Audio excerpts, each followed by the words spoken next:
angry soccer mom. Today I'm happy to and thankful to have my friend and co-host Anastasia here for the show. For those of you who don't know Anastasia, she is one of the leaders of the Mississippi chapter of Black Lives Matter, a mother of 9 children. Yes, you heard me, 9. And she has 24 years of military experience. And she's an overall incredible human being. So there we are. Well, thank you. Welcome. Thank you. She's just wonderful to have. She brings so much wisdom and information, and let's get started. Let's get it. First day, having 2 streams, and I'm hoping this is going to work out. One on Facebook and one on YouTube. So we're trying to expand. For people who are new, I'm trying to look around this new platform we have here. For anyone who's new, the live show discussion topics include anything you feel is newsworthy about anti-racism, inequality, and corruption in America. And of course, we all know that's everything. So I just laughed. That's everything. Mm-hmm. This show is meant to be an opportunity for viewers to speak their mind and to serve as an educational tool in cultural competency with a focus on learning the truth about systemic racism in America and our real racial history. So I have our engineer hard at work trying to see if this is working out. He's peepsing around here. At the very top of the stream, I put, if you want to get a hold of me for any reason, personal message me from there. And later, I will post. Okay, later I will jump in and post the number if you want to call in. Awesome. All right, he's testing for an echo for me. Give me 1 second. Hey, Mahako.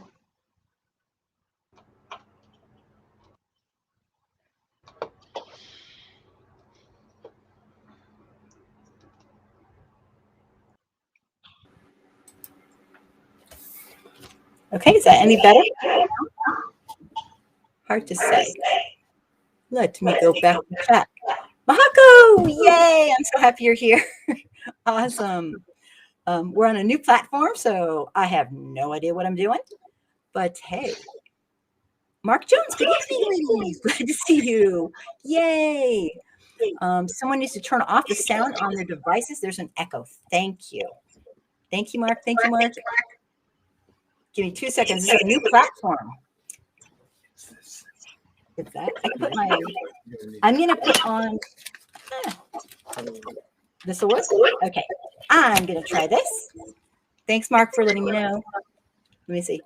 Does that do anything?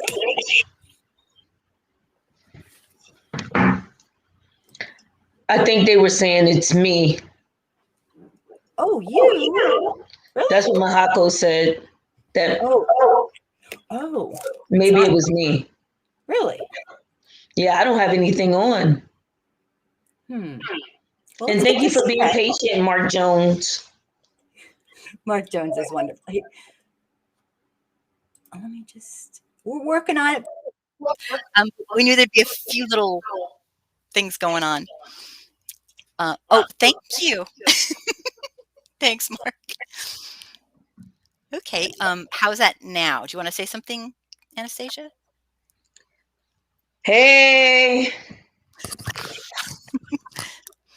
He'll let us know in a second, I'm sure, if we're doing better. Oh, I can see this now.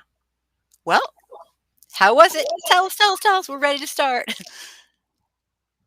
I say we get started. And Let's if go. there's any sound problems? Oh, it sounds better. Yay. Okay, good. Let us know because this is our first time on this platform. I'm very excited. Today's topics are going to be a session of Today in Racial History, videos of the week, not too many of them. And one of them is the mass shooting that did not take place with the young, apparently racist boys or teens. Should what? Oh, okay. Here's my engineer says that Anastasia, can you mute yourself when you're not talking? Yes, I can. That might help. That might help. That might help. Oh, wow. I'll just keep talking. You know me, I'll never shut up. And number 4, this is the strangest thing. I've read this and Anastasia brought it to my attention. And okay, this is just bizarre. Somebody thinks we're going back 100 years. The last topic is Black workers say Mississippi farmers imported white people to be on the farm, and they're paying them more. Oh, hi, Bobby. Yay. Okay, that's excellent. So, yeah, that. So, we're going to start with Today in History and jump in anytime you want to make a comment. And of course, Anastasia, just say the word and you're in. This is a really hard one. Today in Racial History is a toughie. Today in Racial History, oh, okay. Today in Racial History, there were 4 little girls who were killed at the 16th Street Baptist Church bombing, and we remember them 58 years ago. And it was 10:22 in the morning on this day in 1963 when a bomb exploded at the 16th Street Baptist Church in Birmingham, Alabama. The children were Addie Mae Collins, Carol Robertson, Cynthia Wesley. They were 14 years old, and there was an 11-year-old, Denise McNair, and they were all killed. 22 others were injured in that blast. And later that day, Virgil Ware, a Black young teen, was shot to death as he rode past 2 white teens on the handlebars of a bicycle. And a 16-year-old, Johnny Robinson, was also shot to death by police all on that day. The pastor there said it was just a matter of time. He'd been expecting this all along. The church bombing was the 3rd in Birmingham in 11 days. After, you guessed it, a federal judge came down to integrate Alabama's school system. So we have murdered children because the law dared to put people together. There were vigils today. I don't know if you saw online. If you were online, there was a bunch of vigils. I posted a few things. There was a sister of one of the young girls that was murdered. Just really, really hard to see and watch. And one of the videos that I posted this week was of a woman, and it didn't happen this week. It happened like the week before, throwing bricks into a Black church in Berkeley, California.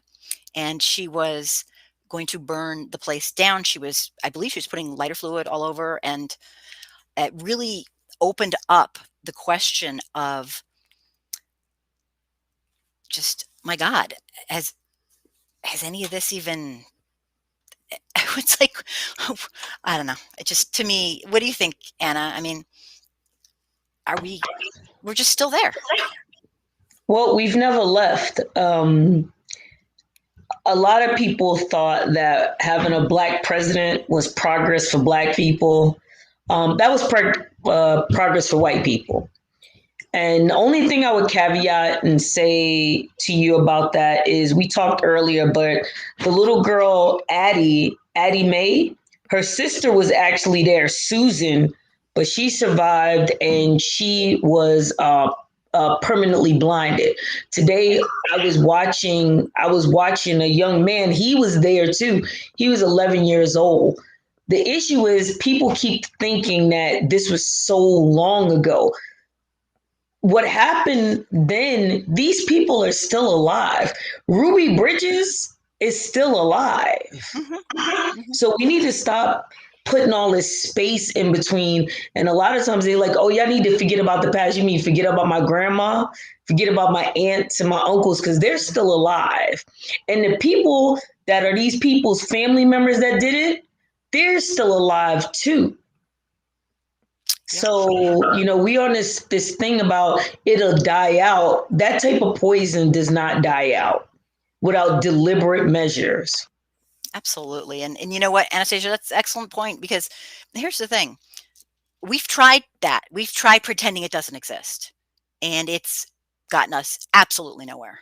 We've done that for hundreds of years. Okay. And now, of course, we're still, God forbid we speak about our real racial history. So that's kind of why I'm here, is because I won't stay quiet, because something's got to change, and being quiet about it is condoning. It's And just to let you know, the burning of churches never stopped. Like, it's never stopped. Every year we have churches and synagogues. You see, we just had, this. I'm guessing they think it's the thing about it is it's never stopped. We need to stop pretending that it stopped. We just had the Proud Boys. I forget what his name. I know he's an Afro-Cuban. I forget what his name is, but oh, right, I know who he is. I'm The talking leader about, of the Proud Boys. Yeah. right. And so he just tried to burn something down off of a church. So, I mean, it's never stopped. Yeah. I think a large part of today's show is going to be centered around white supremacy today and the parallels of yesterday and the day before and the day before and the day before. A lot of white folks think that, oh, it's getting bad again. But that's the whole thing, is not again. It's always been like this. It's just we have been privileged to remain uneducated about it. We white folks. And we don't know our real racial history. We have the privilege of turning a blind eye.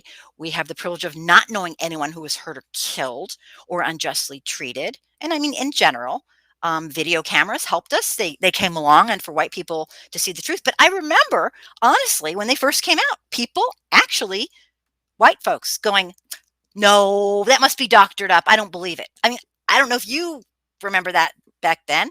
I'm a little older, I guess. Or I don't know. I think I'm older than you. And I remember white folks saying that. About what videos? Seeing the first videos that came out of police brutality and of. Oh, no. We believed it. No, I'm talking about white people. White people were. At that time, I wasn't around a lot of white people. So for me, so the difference is when I remember seeing Rodney King, the first questions was asked, what did he do? Oh, from our side, like, what did he do?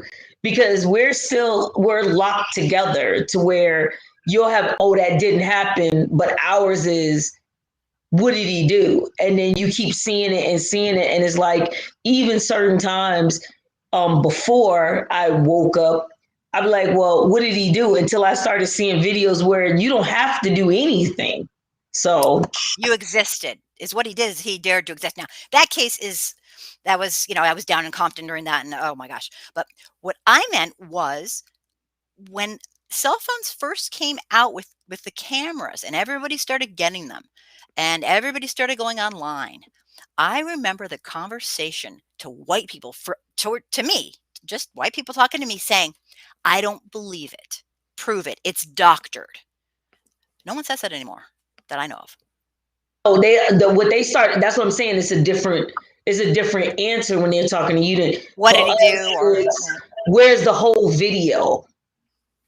Where's the rest of the video? Like, what happened before? Because it's still, what did that person do, or what did she do? Because the cop just did that. So that's what I'm saying. It's the same thing.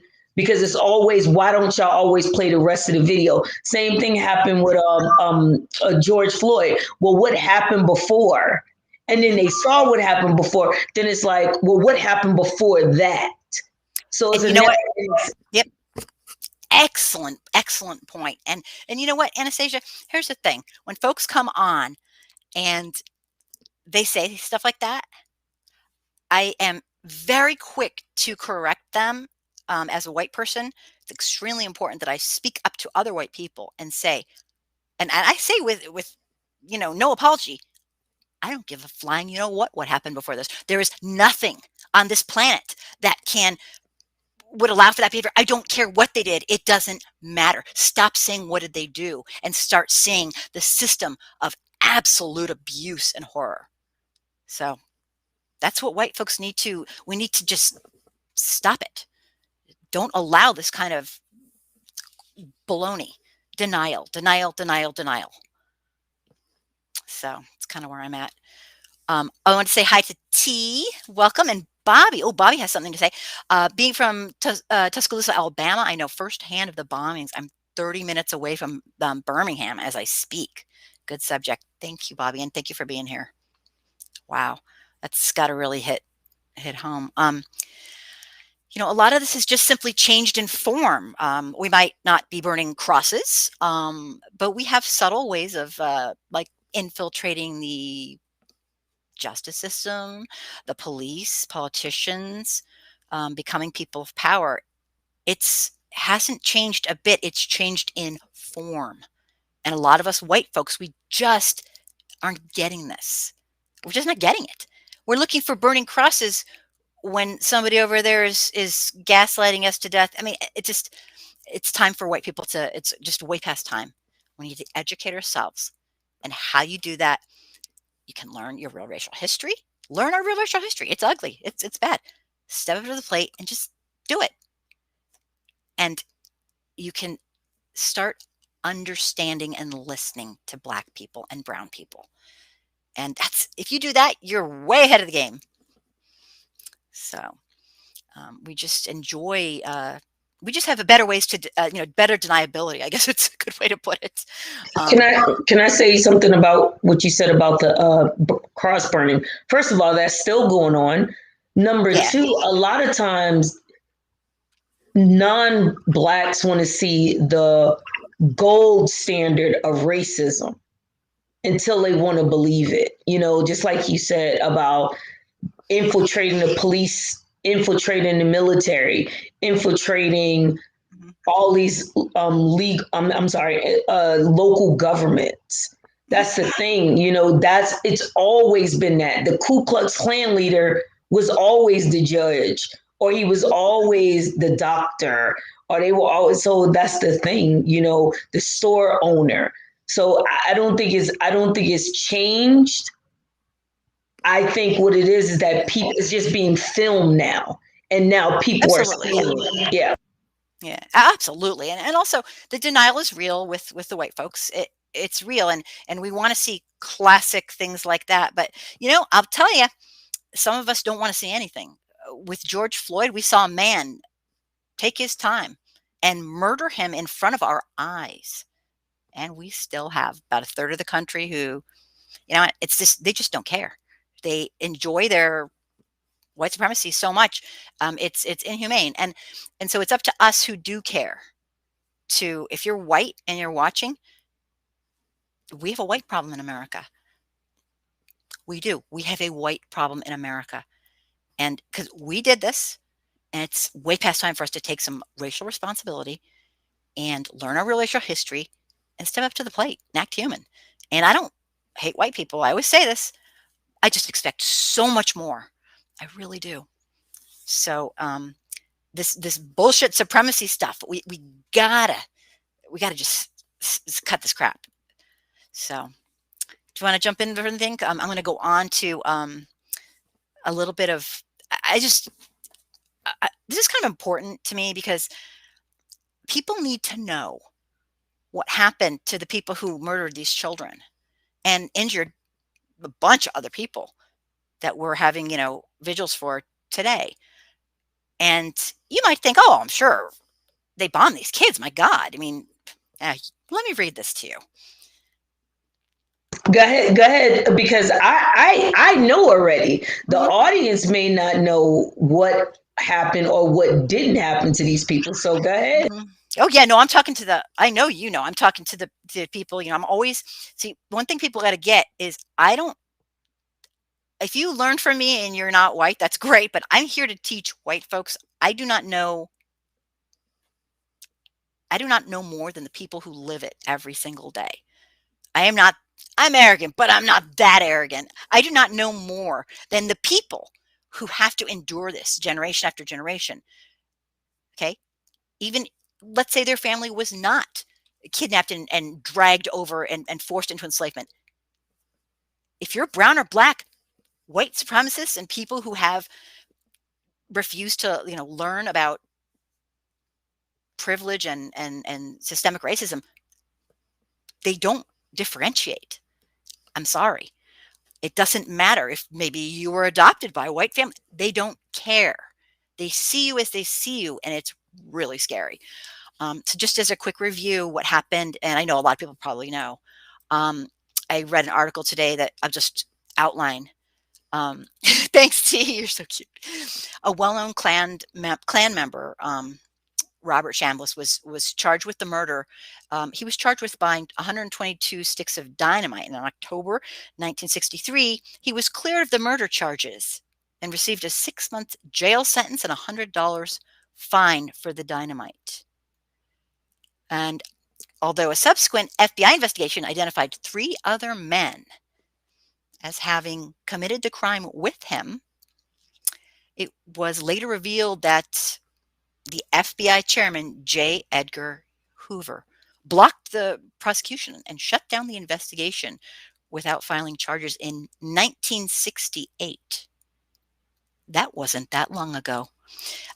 After Alabama's Attorney General Bill Blacksey reopened the case, Chambliss was convicted in 1977, okay, and sentenced to life in prison. Efforts to prosecute the other 3 men believed responsible for the bombing continued for decades. And although Cash, one of them, died in 1994, Cherry and Blayton were arrested and charged with 4 counts of murder in the year 2000. Blayton was convicted and sentenced to life in prison. Cherry's trial was delayed after judges ruled he was mentally incompetent to stand trial. The decision was later reversed, and in 2002, he was convicted to a life sentence, bringing the long-awaited victory to the friends and family of all the victims. And I promise you, when I say victims, I don't mean just the children that their lives were taken and their family and their parents. I mean every single person who cares about their fellow humans in that state and the United States and the entire world. So, wow. Do you want to jump in? I mean, the thing about it is Emmett Till's murderer is still alive. She's living her best life. Mm-hmm. The thing about it is that it's one of those things where it's a little bit, how can I put it? Those children deserved more. I understand that a lot of people are looking at it as a victory, and I get that. But how many other people were killed that these people knew who did it? They knew who did it. They knew, and these people were allowed to live their lives and without, you know what I'm saying? Absolutely. You kill children. How do you sleep at night? How do you do that? And the thing about it, like I always tell you, I'm not surprised, because the fact of the matter is they don't look at us as human. And that's just point blank and simple. It was this guy, it was a video. He was like, we know your life matters. We just know your life doesn't matter above ours. So when you have a situation like that, Absolutely. Yeah, Anastasia, we already take white tears and our feelings over the murder of Black and brown people. We look at our feelings as more important than our fellow humans. Wah, wah. We don't want our children to hear that naughty history. Well, you know what? That naughty history is still murdering people. And by keeping it quiet, you're aiding and abetting. And your feelings are not more important than the lives of our fellow sisters and brothers who are Black and brown. And it makes me sick. You know what? That's just a really awful thing. And oh my gosh, I just, when I think about this, something like this, what do you think? Here's a question. What do you think would have happened if those children were white, little blonde white children? Seriously? Yeah, that, first of all, well, let's be clear about certain things.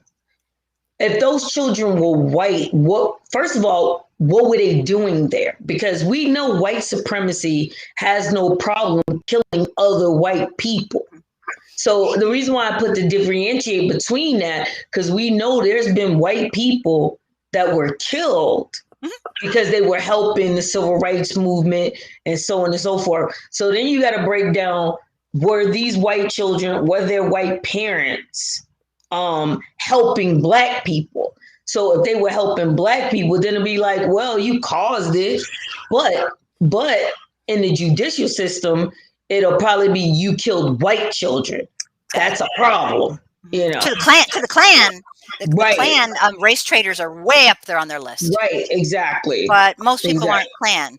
If it were white children, their lives would matter.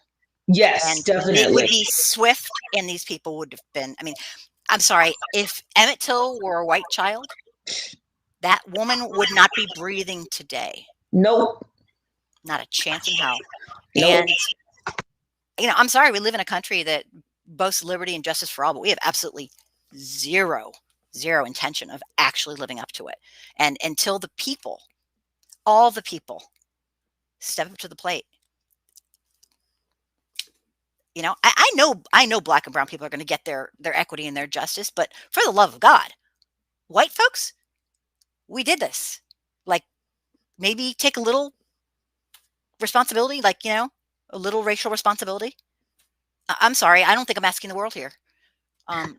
So I was gonna tell you, my girlfriend Willow Nighthawk, she's on watching us, Hi, Willow. and I mean, she is like, she's been fighting for equity and justice for everyone for decades. So I just wanted to say hi, Willow. But to go to your point, Angry Soccer Mom, the simple fact of the matter is, until, like you said, until you reckon with what has happened and what you've done, that equity is not going to come. And you got to remember, a lot of people are making money off of this. So when America doesn't care whether you deal with symbolism, but when you deal with substance, which is their money and wealth, that's when it becomes a problem. Excellent point. And a lot of folks maybe that are white might not know, or they maybe will, that racism pays. It's money. And when we're in this era of capitalism on freaking steroids, it really pays. It's a gazillion-dollar business. In fact, I'm not going to talk about that right now, but it follow the money. The corruption is there, and it's insane. But so today's show in general is going to really keep repeating the same theme about things have not changed, really. You know, they've changed in form. So there's a lot of deniability, but lynchings just look different now. Criminals just, don't get looked into as much, you know, instead of, maybe in the day they just wouldn't think of. Yeah, it's things, it's all just a little bit too much the same. And we have, honestly, it's like I don't even know what to say. It's pretty. This is just upsetting thinking about this, and then thinking about the school shootings and whatnot. But we'll keep going. Do you want to add anything else to this history today in history, or? No, I think hey Sheila, I think, like she said, the people who were killed during the social unrest by Rittenhouse were white. And that's the thing. If you are in the way of white supremacy, they will kill you. It is not like you said, they do not like race traders because it looks like the insider threat. So at the end of the day, like I said, church bombings and burnings and synagogues and temples and everything, they're still doing these things. So great points. Yeah, I just want people, like you keep saying, I want people to understand. Stop making it abstract. It's still going on. Absolutely. Still going on. Absolutely. And it's just it's I'm going to say it should have been stopped so long ago. And that's why I get angry, because this is not right. This is not this isn't the way life's supposed to be, for God's sakes. It's just not. So I'm not going to rant and rave, although I usually do. But thank you. I could go on and on about this, but I won't. Today, I just want to quickly go over some videos of the week. One of the videos of the week that was kind of hard to watch, so I'm kind of pushing it on people because it has absolute significance today, was the video that was discussing the New York Draft Massacre. The New York City Draft Massacre, I put it in a 10-step video, and not a lot of people watched it, and I put it in its own little video. And I think it's really hard to this kind of history is really tough, but I want to summarize it because it is absolutely relevant today, and I'll try to bring that home. So I'll do a quick summary, and then Anna, jump in whenever you wish, of course. So to me, this scenario just sounds a little too familiar. It's happening today on a macro scale, I guess you could say, in modern times. And here's what happened. In 1963, President Lincoln and his Union generals faced a huge problem. They were running out of troops to fight. The number of dead people on both sides was enormous, but they needed more people to volunteer. They were short on volunteers, and so Congress instituted a military draft. And just days after Lincoln did his Gettysburg Address, the draft came to New York City, which was the home, of course, of more migrants than any immigrants and people who have migrated to our country than any other time. Rich people, by law, were allowed to pay a fine to avoid service. But if you didn't have money, you had to enlist. The working class, which included a large amount of Irish people, felt it was disproportionately impacted, and that this wasn't fair. The Irish immigrants, the poorest New Yorkers, were considered at the bottom rung of white, I guess, white folks at the time. And the Irish had a long and violent history, with the only group below them in social standing being African Americans, many of whom were not drafted because they weren't even considered citizens. They were people who were freemen, but they weren't citizens yet.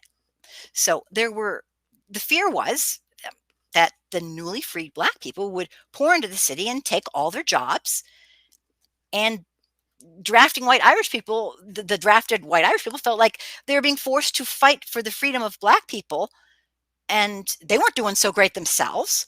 The resentment turned to violence, and a riot ensued, and the draft office was set afire, and a lot more than that.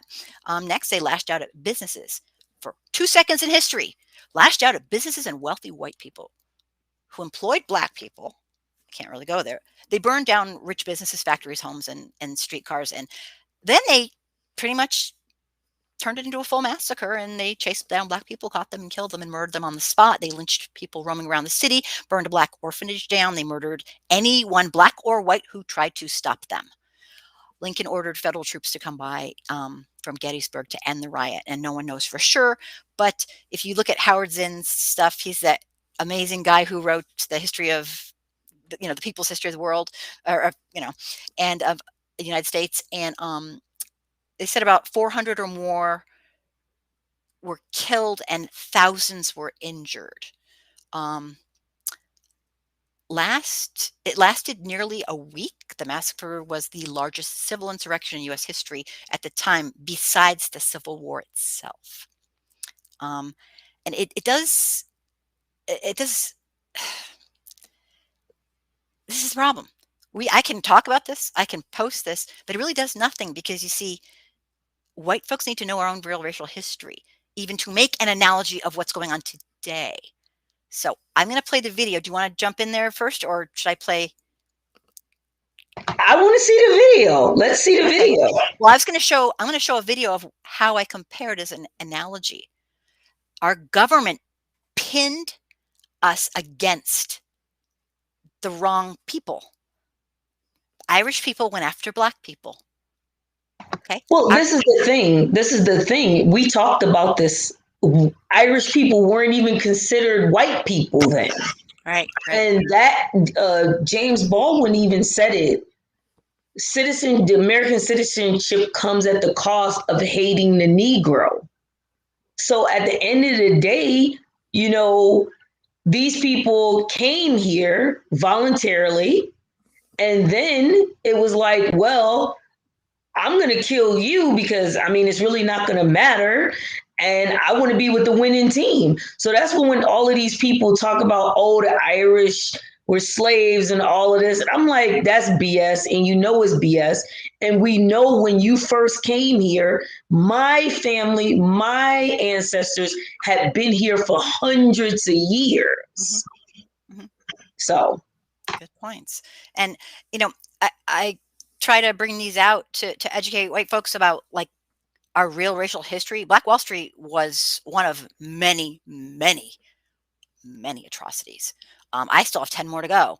Do you want to, can you read what your friend Sheila is saying? And if you want to speak to, I don't know if you can see it. Yeah, I can see it. Sheila said, hey, Sheila, Black folks and their allies made a difference by not patronizing Rousey's supermarkets because the owner participated in the insurrection. 9 months later, they may have half the patrons they once had. So it does work. Yeah, but you see what the thing about it, she said Black people and their allies. Mm-hmm. Because if of course the American export and import is divide and conquer. Mm-hmm. If we can get them fighting between each other, we don't have to worry about it, and we can still do whatever it is that we do. And that's kind of the point. Is Lincoln said the rich people didn't have to go, and what did he think that was going to do? What did he think that was going to do in a place where there were Irish people and freemen? And I consider that pitting people against each other when it's our government. And I think that's comparable to what we're doing now.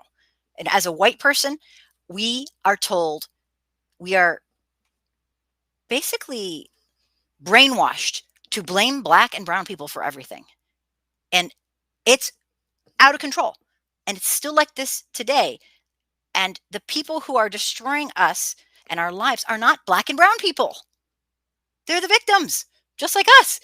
It's, you know, so I'll play the video and, you know, I don't know if you'll feel this is true, but I still think we're still just blaming, let's blame the Black people when they're the freaking victims. We did this to them. And it makes it so that today our wealthiest elites in America, who've made billions and billions off the backs of workers, they do so in comfort. While 99% of the masses struggle to keep their homes, put food on the table, pay bills, and enjoy life. And I guess it's a really good trick to pit people against each other so we'll never unite because it works. It worked then and it works now. The GOP the far right loves to blame Black and brown people for everything in their lives when they're the freaking victims of us. We blame the wrong people for our problems. When our problems are directly caused by greedy politicians and wealthy corporate owners and billionaires that create laws to make their life great and make us struggle. It's all, we believe them. And us white folks, we just believe them. We think if we work just a little bit harder, maybe someday we'll be rich like them. It's not going to happen. It's a lie. And I see these two things as parallel. And Willow Nighthawk, yay, you're my new best friend. She says it's a perfect comparison to today's division. I felt it was, but that's just my white opinion. And, you know, I can be a little pushy with my opinion. So I wanted to show a video of that I made. That does this sound? Yeah, divide and conquer, right? Does this sound like kind of what we're talking about? So let me see if I remember how to show. And this is a video I show as my, let me see here, as my video that I have when people first come to my YouTube channel. Oopsie, boop. Let me see if I can do it. Let's see what happens. There we are. You might have seen it. It's only 3 minutes long, so bear with me if you've seen it, okay? But this is kind of how I think of this. And then, Anna, of course, I'm going to want your commentary, okay? White America's love affair with racism is destroying us. It's destroying our democracy, and it's disgusting. And we're letting it happen. the white masses love their racism so much in America, they'll vote or go against their own best interests just to make sure they keep their racism. And you know what? People like to, point fingers. But I want to tell you something. There is one group in this country and one group only that is absolutely responsible for the insanity that we've been enduring. And that's the white people. From the very beginning, the wealthiest people, the 1%, have fooled us all into working for them for free. And we fall for it century after century. All they had to do was convince the white masses that the people of color are the reason for all of our economic problems and why we can't make ends meet and everything like that. And we fall for it every time. Back when Lyndon B. Johnson was alive, he summarized this scam that we white people fall for. And he summarized it great. Kind of antiquated language, but he said it all. If you can convince the lowest white man he's better than the best colored man, he won't notice you're picking his pocket. Hell, give him someone to look down on and he'll empty them for you. It kind of makes sense, huh? White America's been scammed since the very beginning, and we fall for it every time. It's nothing new, and we are harming our brothers and sisters of color, all for a lie. The rulers of this nation have one huge, giant fear, and that is that white America will get smart and actually educate themselves and realize we have a common plight with people of color and unite with them and take over our federal government so that it works for the people, all the people, not just the wealthy corporations and wealthy individuals.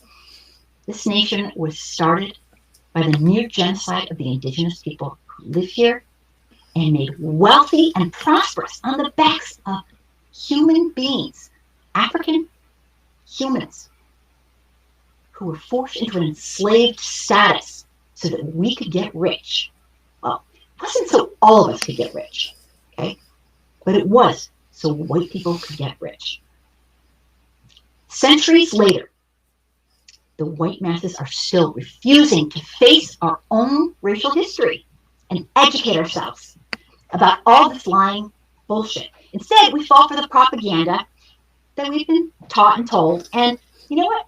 That's why systemic racism is alive and thriving in America today. And the wealthiest elites thank us for our service.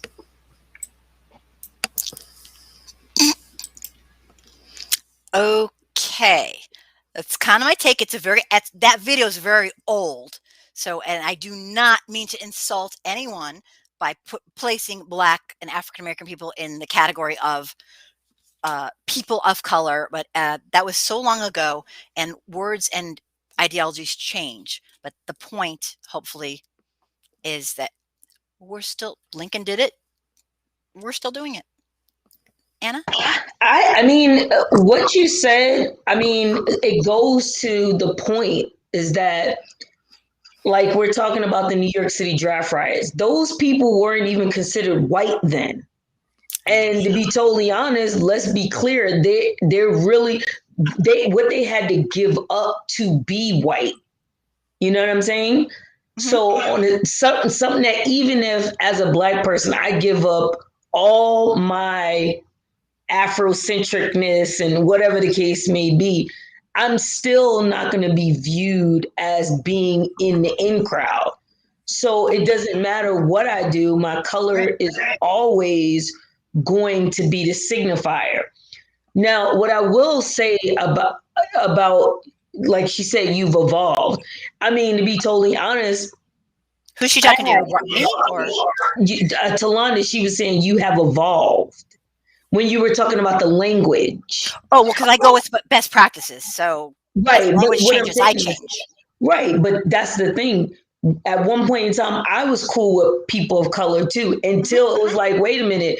The reason why we're using people of color is because you want to dump us all in one category. Yeah. Right. And then, well, I have a person of color at my job. Well, that person is What? Or even when you say a minority, because white women are considered a minority. Exactly. So Exactly. it's like, dude, we're not stupid. We know what you say. You're not, when you say minority, depending on what you're saying, you don't mean black.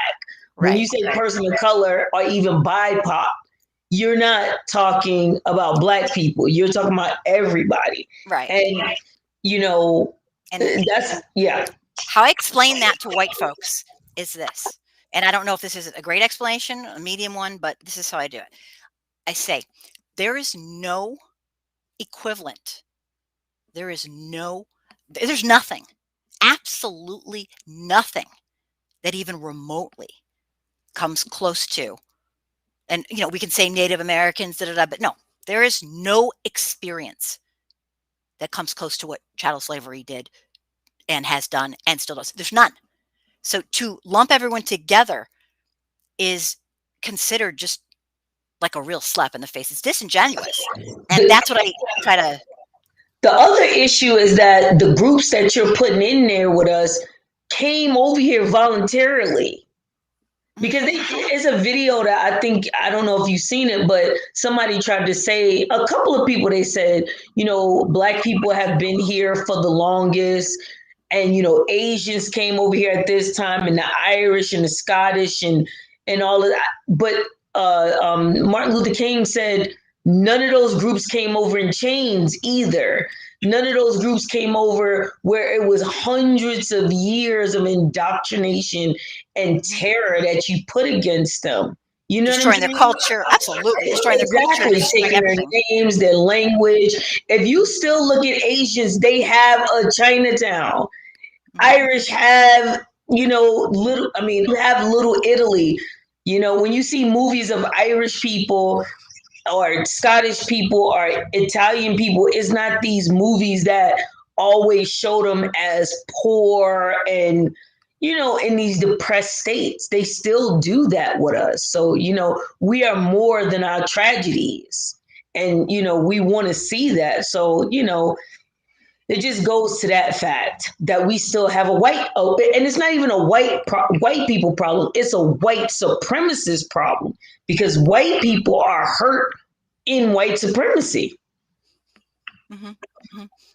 Yeah, those are really good points. I think I just like the white folks to know that are trying to learn. There is no circumstance that is, yes, there were some horrible, horrible things that have happened, but nothing that can be compared. And we don't compare. I don't compare to, we have people who were kidnapped and forced here, and not just forced here for a week, a day. Centuries and centuries. Think about what that does to God. My last video that I put up, that I made myself actually, other than the massacres, was trying to explain the history of January 1st and what Black enslaved humans went through. That was not a nice holiday. Um, it was called Heartbreak Day. And because what we did was we purposefully basically didn't give a shit. And we tore families apart. We tore culture apart. We stole languages away.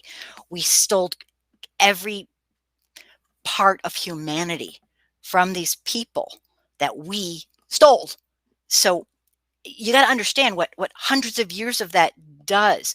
We pulled wives and husbands and children and babies and rapes. And I can't even go into it. Um, Willow, hundreds of years of deliberate tearing apart and destroying African heritage and culture.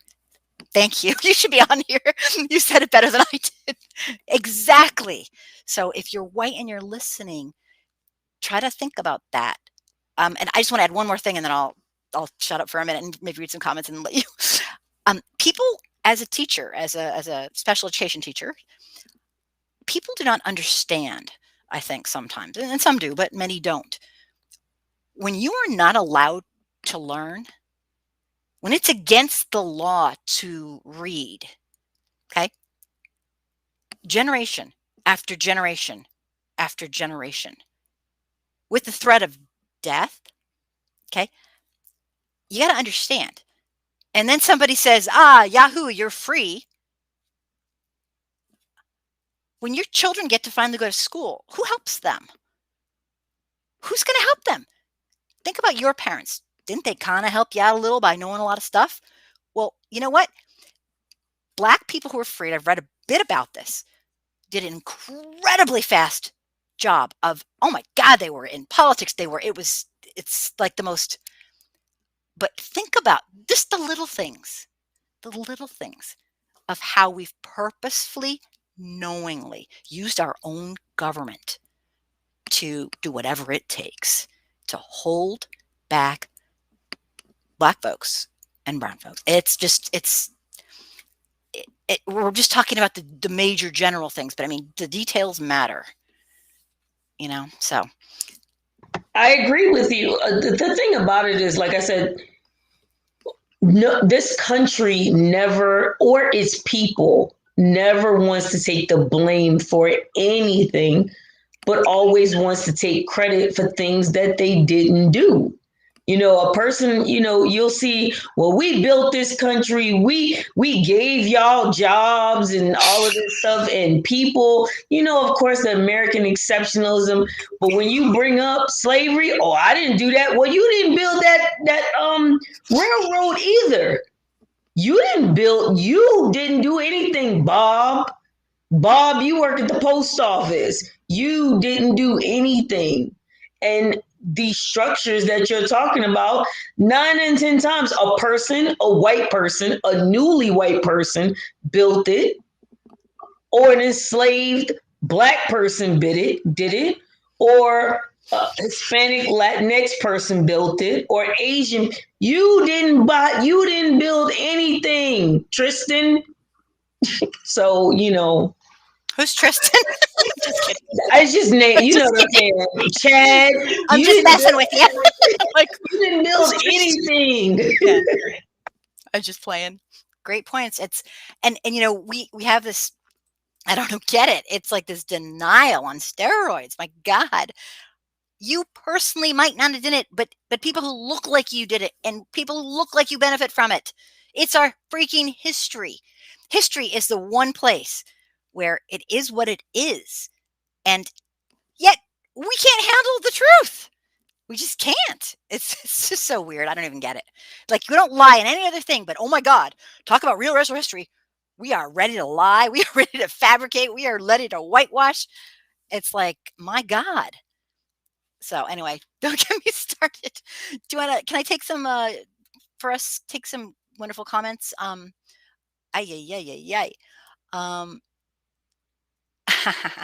start way up here. Oh my gosh. Mr. F.S. Black, the term, Mr. F.S. Black, the term, okay, now I can't read it. That's nice. The term people of color or minorities are very slippery. It's to give Black people the illusion of inclusion, when really we're the exclusion. Wow, that a rhyme? Did you just make a rhyme? Very good. Yep, that's an excellent point. I'm still learning this platform. Mark Jones, thank you. This is such a valuable and impactful conversation. Too bad the people who need it aren't hearing it. Well, yeah, but I always have that hope that some of the folks on my bigger platforms sneak in there afterwards and take a peek, and they do. But yeah, you are right. You are absolutely right. I'd like to scream it from the rooftops. If we had stuff like this in public school, not as a special, not as a month, every single day, at the appropriate developmental level, I can't help but feel like we could make something of this. Jane Elliott said that. She said it would take one generation deliberately from pre-K to 12th grade to get rid of it. Yep. But just like Willow said, I'm pretty sure you're going to read her comment. I am. But the thing about it is, if you acknowledge it, you have to do something about it. You have to, because then it's like, okay, you know what's going on. You just don't care. You understand? And if I'm gonna keep this illusion up Mhm. of being the supreme race, or always the benevolent God, you know. Yeah. Oops. Of course, I almost lost my spot. Of course. But Mark, excellent point. It's a toughie. I wish we had comprehensive anti-racism, anti-bigotry. I mean, it would it would be. I absolutely agree with Jane Elliott. It's incredible, and there's a reason we absolutely do not. In fact, we don't just not. We fight tooth and nail. What do you think critical race theory is about? Everyone, oh my God, it's our real. They just don't. They're calling it that, but they're really trying to say. The white folks are trying to say, I don't want to. I don't want my kids to know our real history. I don't want them to know the truth because maybe they won't want to be white supremacists after they hear it. Maybe they'll think, you know what, this is really fucked up, and the parents don't want them to be influenced. It's all about. It's sick, And I hate to say this, but if the best thing you've ever done in your life is be born white, you got some friggin' issues. I'm just saying. You didn't do it. You did nothing. You exist. So anyway, sorry, Anna, make you laugh. No, but you know what? We call it the lucky vagina game. Like, and it even saying that the lucky vagina game, you know what I'm saying? Like, I would not change. Like, literally, I would not change being Black for anything because I'm not the reason why I'm Black anyway. So I wouldn't have, but you understand what I'm saying? Like, Yeah, it's like one of those things where, I'm in this skin, I'm living. And the simple fact of the matter is, I don't want you to be ashamed of being white, but I don't want to have to be made to be ashamed that I'm Black either. And you being ashamed, what good is that going to do to me? You apologizing, you washing my feet, you doing, all of these performative things. people do That's that for you. dumb. That's dumb. Like, why would you do that? You know what I'm saying? What I want you to do is do better, white people. That's it. I feel the same way. I honestly I feel sort of bad about this, but people always tell me, "Angry soccer mom, you just do this out of guilt," and I just laugh my ass off at them. I don't have any guilt. Maybe I should, but I don't. I do it because it pisses me off. I expect better. I expect better from my fellow humans. Angry soccer mom. James Owens just said something. Wow, James Owens really from oh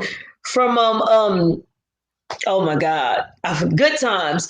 But no, nobody wants white people to feel guilty. What is the guilt gonna do for us? It's not going to do anything. The fact of the matter is, all we want for you to do is be an accomplice and be able to listen to Black people and break down white supremacy. If you're doing anything any less, we don't need you.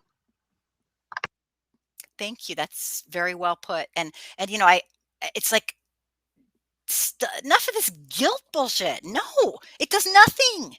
It's just, I think a lot of it is just another excuse to not do some introspection and face the truth. Stop with the guilt and do something. Take action to help. Be part of the solution. Maybe you won't feel guilty. So it's a strange thing. Anyway, I'm going on. Let's take some more people. Of course, I lost my place as usual. This is kind of a cool feature. I'm kind of liking this. um, let me see here. Uh, okay, I got this. I got this. Mahako. I hate the term white person of color. It shows us in their. Oh, what that shows us is that are there non-colored people never used in conversations that see us as different? That's right. There is a major issue. Willow, even today, white people will not acknowledge their part in our own bloody history, especially in regards to chattel slavery. Yeah, denial is real. Oh my God. Um, and jump in anytime, Anastasia. I'm just kind of read these off. Mahako, I will never coin myself as a person of color as it just plays into white supremacy. Yeah, I definitely see that. And I, as a white person, we don't become woke. That's ridiculous. I'm sorry. We learn our entire lifetime. We will never get there. We will never know what it is like to live in a culture of white supremacy as a brown or black person or African American person. Okay. But it's a real steep anti-racism continuum. Everyone's on it somewhere if you're a white person. It's a lifelong thing. So you got to just I drop. just, Go ahead. I Go ahead. agree with you.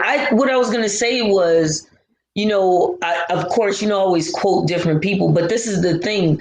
Dr. Joy DeGruy says that the shame of slavery is passed down generationally to us.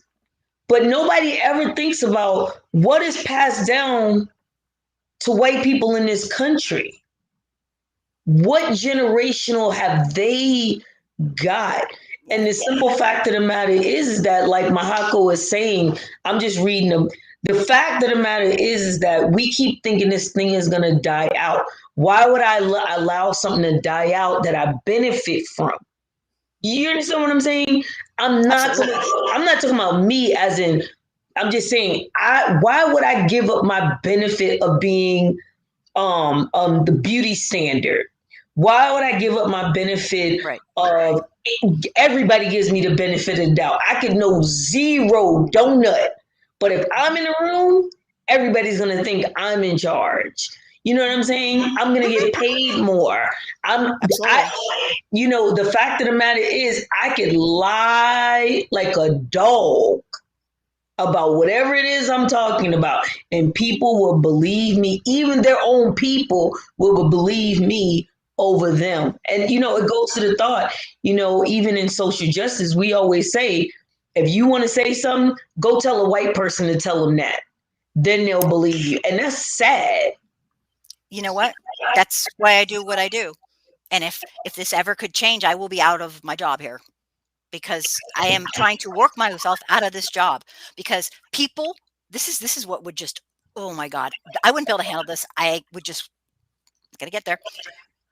People listen to me, a person who has never lived as a black or brown or African American person in their entire life and never will. They listen to me over someone who lives it. That's messed up. That's really messed up. And when I noticed that when I was younger, I was like, that's it. Because I'm actually really shy. I'm like, not anymore. I'm going to use my voice, and I'm going to keep talking, and I'm never going to shut up, because if these white folks will listen to me, then you know what? They're going to hear a mouthful, because that's messed up. It's like, what the hell? I don't live this. Just saying. Okay. I'm going to keep going here.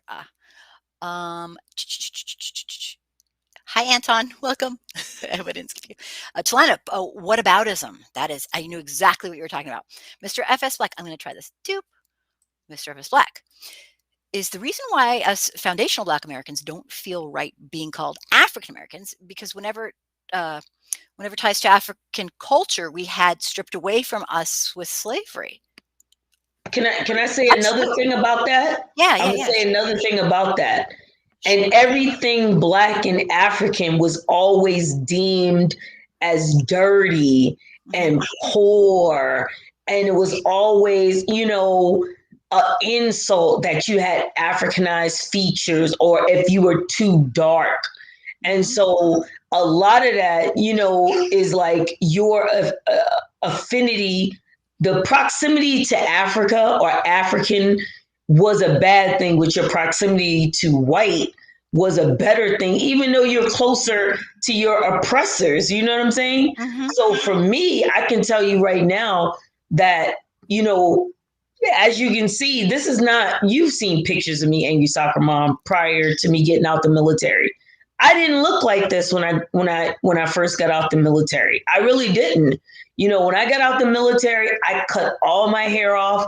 I refused to wear weaves. I refused to do any of those things. I stopped wearing makeup, and I literally stopped wearing European clothes. So when you see me in certain things, it was deliberate, because Paul Robeson said this. He said, my nationality is American. I was born here, but I am immensely prouder of my African heritage because I didn't do anything to be American. You did that because y'all brought us over here. But the fact that I'm a part of a people that lived through everything that you tried to do them and survived and prospered. Excellent points. And Mr. Evans Black, I'm so thrilled you're here. I didn't really get to say hello to you, but absolutely, that's a that's a whole show in and of itself. My God. Yep, that sure is. Let me see. Uh, Willow, this is the whole behind the scenes reason why white people can't accept racial theories. Yeah, and I think I remember what you were talking about, and we got issues. We got issues. It's a nice way to put it. Tolanda, you're so adorable. I just realized you're streaming in both places. Yay! I know. It's a new platform. That's why I'm like all over the place. Thank you. You're so adorable. Oh my gosh.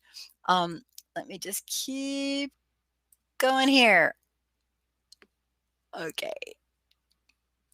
Ba-doom-tsh, there I am. This is why people. Yep, exactly. Exactly, Sheila. This is why people are fighting so hard against critical race theory, because that's the closest they, even though critical race theory isn't really, well, we all know, it's just, don't even get me started. They don't teach critical race theory in school, but the far rights have taken this word and relabeled it as something it's not, and it's just all so confusing, but it's all such bullshit. I'm sorry. It's the truth. CRT is the truth, and that's the problem.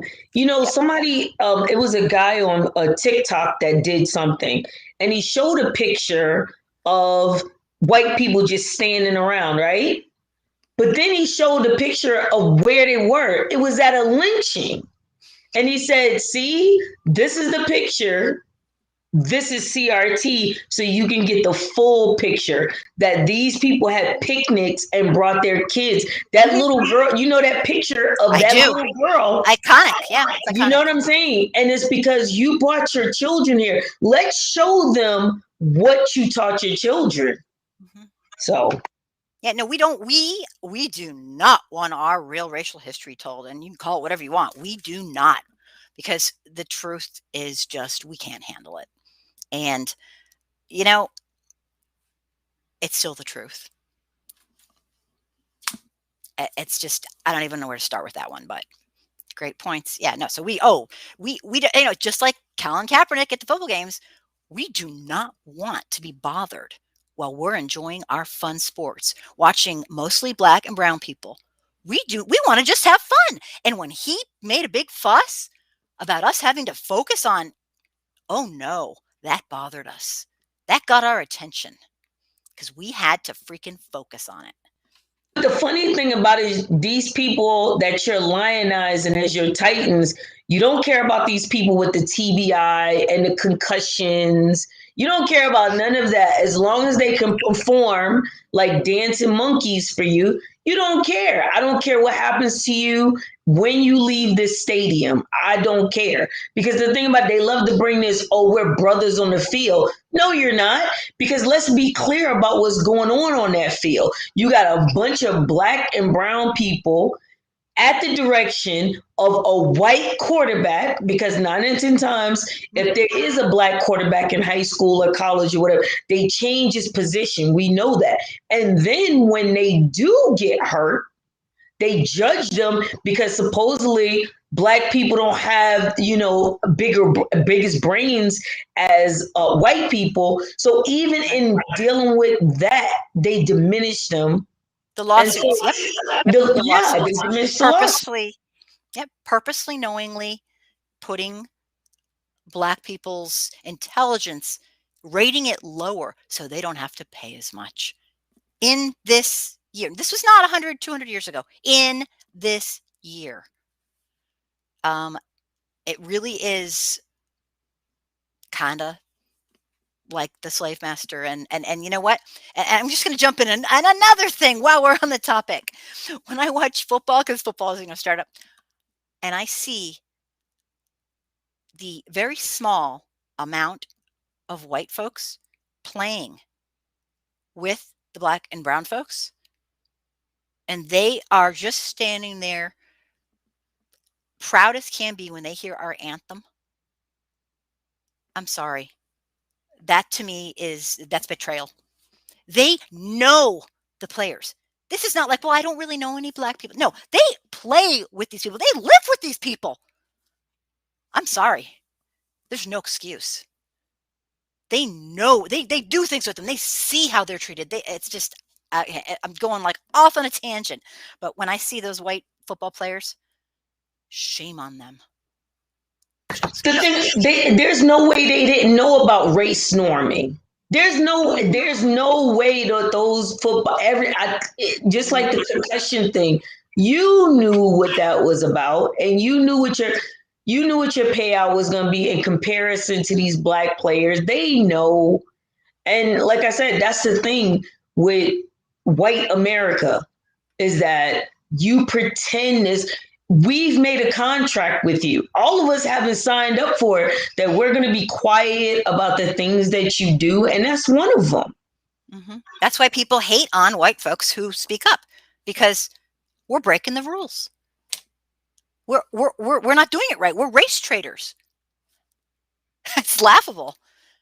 You know, I'm honest in every area that I have. And I'm going to say, whoa, but not with real racial history. No, I'm going to be consistent and be honest with history too. Wow, imagine that. It doesn't make me special. Just, I don't know, I think it makes me like normal, I guess. And you know, anyway, I'm getting off on a tangent. Next. James says, I understand the horrors. I cry watching Roots. The atrocities are undeniably horrible. Worse than we're told. Makes me feel awful, ashamed, even guilty. Do you think I should feel personally guilty? And that's York. Hell no. No. Guilt does nothing, but guilt is nothing. I don't know if you're asking me or Anastasia, or if that's just kind of like rhetorical. His next comment, I answered him, and he was like, "You answered my question," because this is the thing. No, it's fine. The thing about it is, Angry Soccer Mom, guilt is not going to bring back the land that was stolen in those land grabs during those massacres. Because the thing about the New York City draft riot is, what people don't know is that, yes, they burnt down that orphanage with all those black children in it, and they took them to Harlem, what is now Harlem.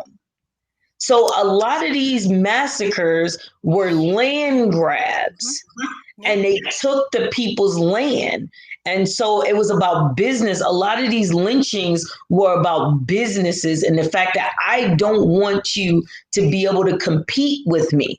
So, and James, unless you can give us that back, other than in reparations, guilt does nothing for us. Guilt does nothing for anybody. And, you know, it's kind of interesting, not trying to bag on New York City, but Central Park. I'm doing one of my next videos on, guess what Central Park used to be? Seneca Village. Seneca Village, a nice middle class area where black people could get the hell away from all the racism and and they took their land. So follow the money, people. Follow the money. Yeah, but that's a great question. That really is a good question. I think I've lost my spot. Ooh, can you imagine that, Jameson? No, guilt is, no. Do something about it. So that's all. And that's not just you. I'm just, you know, generally, if you're a white person, you feel guilty, stop with the guilt. Do something to help. Be part of the solution. Come on. Let me see. Mahako, my buddy. The fact that they call America's true history critical race theory just goes to show that they give a F about the struggle and the death of black people due to the system of white supremacy. They will. Now that's the only problem with this. I have to unhide that. They will. Poof. Back we go. Do everything to silence anyone who speaks on racism, saying the truth about how it is still a very racist country. Yeah, no, we don't want to hear that. No, we don't want to see it. We don't want to hear it. We don't want to think about it. It's ridiculous. Denial. Oh yeah. Let me see. Willow, thank you. I think we need Willow on the show. Guilt is used as an excuse for inaction. Yep. I just feel so guilty. Oh, I just, it's like, no, stop making it about you. Stop with your freaking guilt and do something. Just saying. It's like, I know we tend to do that, but no. Okay, who's next? Mahako, notice how some white people will pick and choose problems. They're so scared to admit racism is to blame. Yeah, well, yeah. Yes, I do. Okay.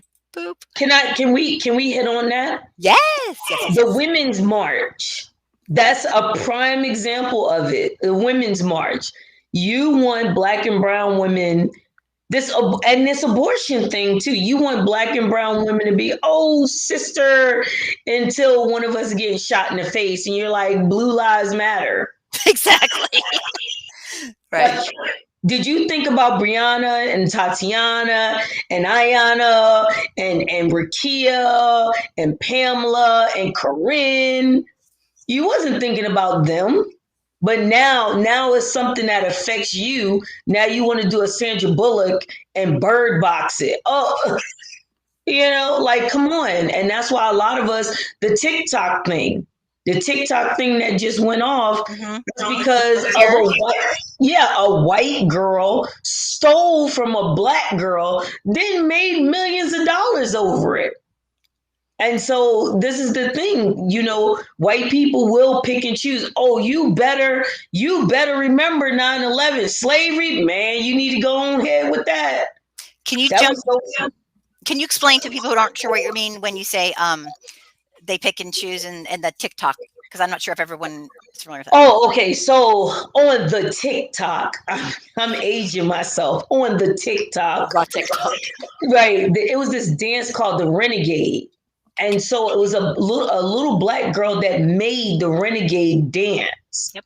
But it was another child by the name of Charlie D'Amelio or something did the dance. They seen her, oh my God, a white girl that can dance.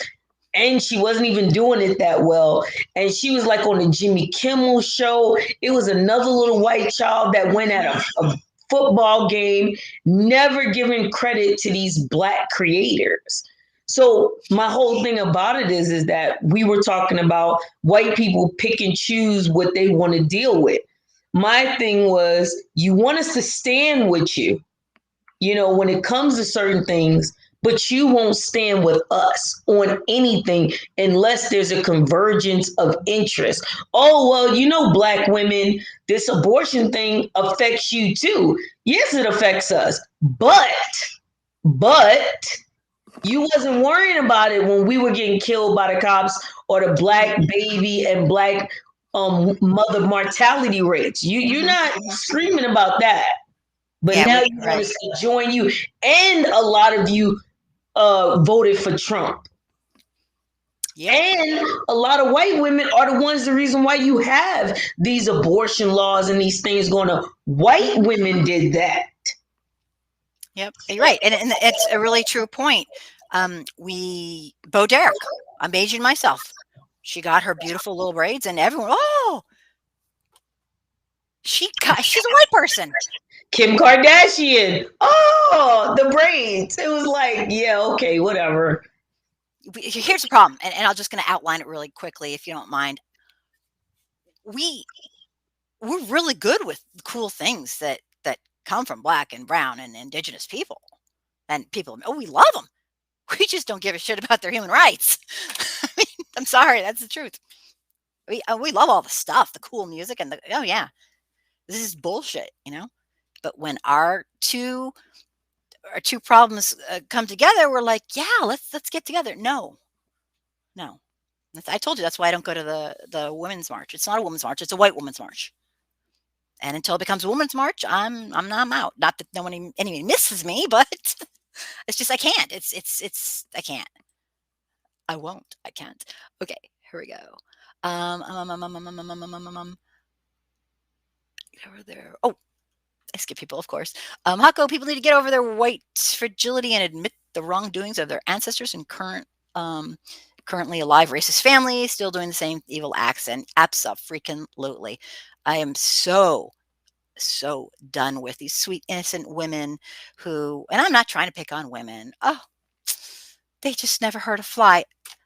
they're married to racist little fucks, and they're letting their husbands indoctrinate the racist little tiny, you know, it's like, no, stop. No, you are responsible.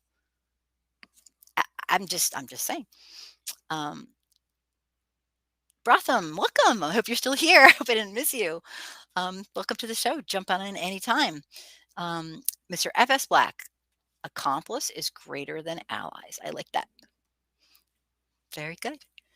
And whoa, Mahako effects. Notice when we mention the burning and lynchings, white people say, well, it wasn't me. How is it fair that you guys would get reparations due to our ancestry? Yeah, well, see, yeah, don't even get me started. Actually, a fellow I met online most recently who's reached out to me wants to do a reparations panel. And we'll talk because, we'll talk. I definitely I want to. If people are interested, just let me know. According to I'm just trying to see here.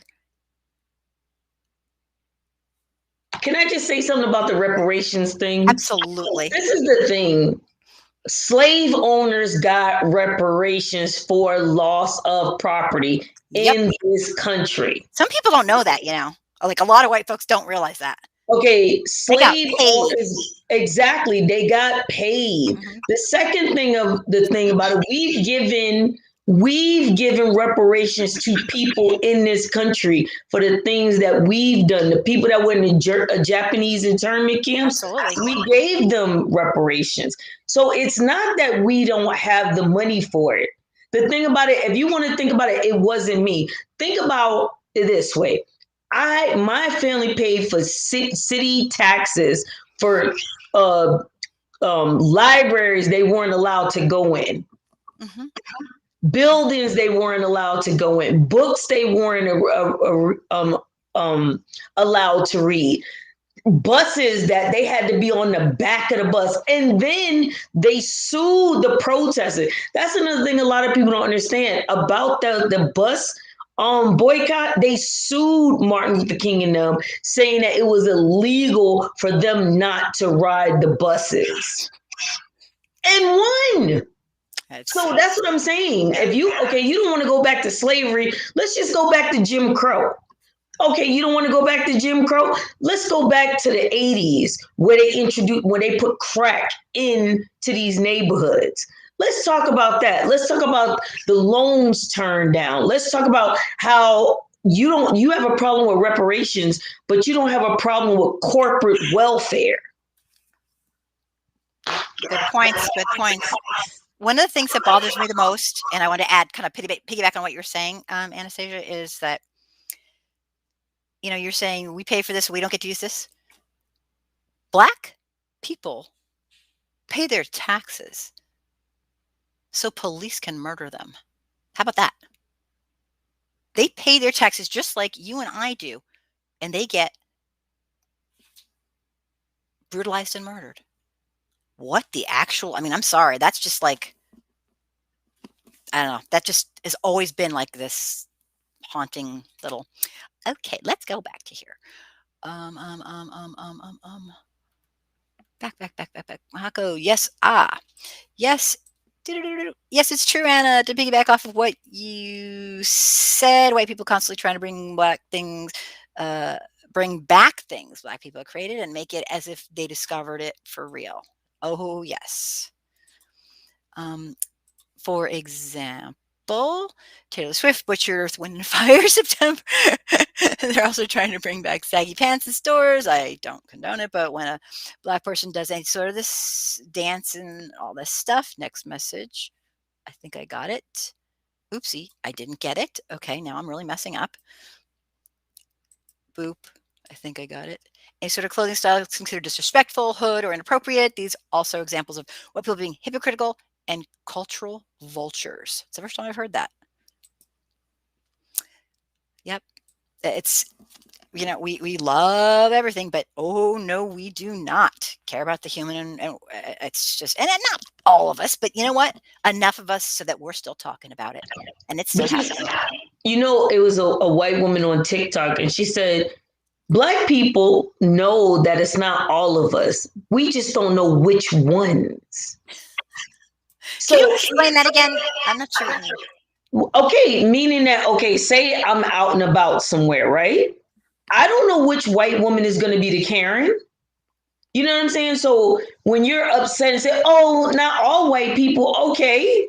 But we don't know which white people are going to do these commit these. We don't know which cop is going today feel like, you know what? I'm just going to stop a Black person today. We don't know who that cop is. He knows who he is. We don't know that. I'm pretty sure Sandra Bland did not know that cop was going to stop her and be upset with her for smoking a cigarette in her own car. I'm pretty sure Botham John didn't know that this white woman cop was going to come into his house and shoot him while he's eating ice cream. So the fact of the matter is we have to be careful and watch, and keep our heads on a swivel. Mm-hmm. And Anastasia, that's an excellent point. We've earned that, white folks. I've earned that. And no, I didn't personally do anything, but as a white person, collectively, we have earned that. I know every single solitary person I meet who is Black, brown, indigenous, of mixed heritage, African American, will very likely, maybe they won't, but very likely, I will have to prove to them over time. And you know what? It still won't prove anything. They can watch my behavior over time because I have done nothing to earn trust. I am a white person. And you know what? Maybe over time they can watch my behavior and maybe they'll feel trustworthy. But you know what? We've earned this. I start all over with every single person. And for me, as a white person who's learning all this stuff and going on and on, I hate to say it, but I do that to white people too. I'm sorry, I don't trust them. I'm gonna tell you, me and my husband, and my husband is white. Yeah. We'll be walking behind a white woman, and he'll say, "Let's go around. Let's go around." Or like we'll be in a situation where it's a white space, and he'll be like, "Let's go," because he knows and gets that even him that it's a situation that can happen. Not even because of me, but just because of him. Because But how then about your nose and yeah. right. Yep. No, I'm sorry. I don't hate white people, but I am on the planet and I don't know who to trust. Just like T was saying, we don't know who to trust. I don't know how to I'm right in there. I mean, obviously, as a white person, easy for me to say I'm right in there, but it is different because most white people I know, what? They don't think twice about it. We don't even consider ourselves white. We're just, the norm. If you call someone a white person, they get pissed.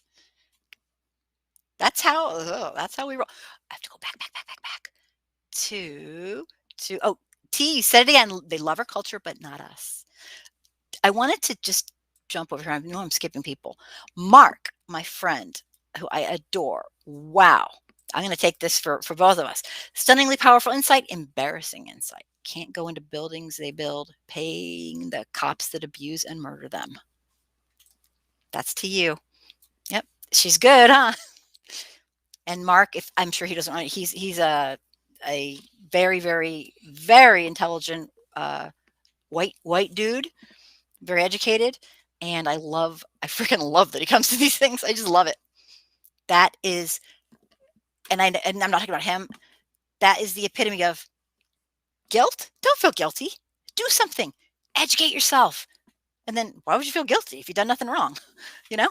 So I am just so he's a role model. I'm not, and you could say like, oh, that's ridiculous. He shouldn't get credit for that. And it's true. We shouldn't get credit. But you know what? We're few and far between. So I'm sorry. It's like pathetic, but let's be real here. Every person should do this. But you know what? You do the math. We don't. So let me see here. Thank you, Mark. She's amazing. He's talking about what you were talking about. So yay. Next, Mr. F.S. Black. Even now, with the man who was supposed to be better than Agent Orange in office, Black America is denied reparations while other communities get funded before our very eyes. And yeah, and you know what? It's I personally, and this is just like my very white person, like somebody said, and I can't remember exactly who it was, so I'm not going to like quote, but like somebody just said, about half an hour ago, is we can't admit it because then we'll have to do something about it. Reparations? Are you kidding me? It's all talk. We'll never get reparations for enslaved human beings and the people who ancestors of, because then we'll have to actually admit we did something and do something about it. And so, yeah, it's all talk. And I hear what you're saying, Mr. FS Black. I did not expect much. I really didn't, and I'm kind of getting what I expected. Sadly, the alternative was basically going to turn our country into a dictatorship. And then if we thought we didn't have rights now, God help us all. He's nuts. So yeah, it's us. Um, ah, Willow says, "Preach, sister." Sheila. White people are suspect to black people until we get to know them. Absolutely. And you know what? Even then, I mean, I don't. Of course, it hurts me personally if somebody doesn't trust me. But you know what? I'm sorry. I get it. I wouldn't. I'm sorry. I wouldn't trust me. I know I wouldn't.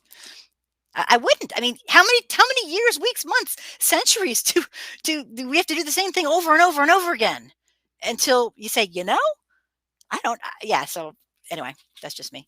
I don't expect to be trusted. I I don't. Um, Great points. Am I getting anywhere near the bottom here? Mr. Reflex. We'll be given some bog gestures. Oh, don't even get me started. Like Juneteenth made into a federal holiday, while other groups are given actual substantial things that benefit them, like funding and bills passed. Oh yeah, that was yes, yes, yep. Here's a little token here. I mean, it's lovely, but how about something real? How about freaking dismantle systemic racism? How about that? Sorry, it's ridiculous. Um,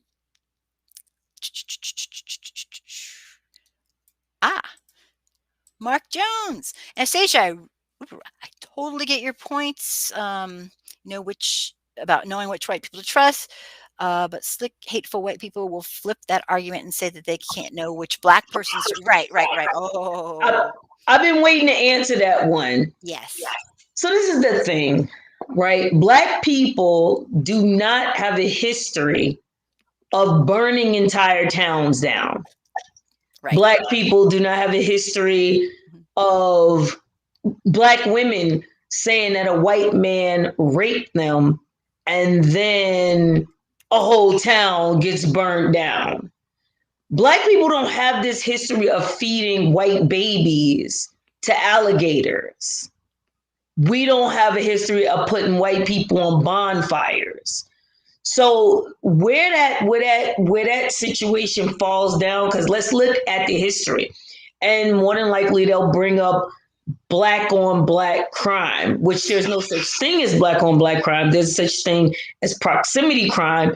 And having said that, you more have a chance of getting hurt by another white person than you do of me.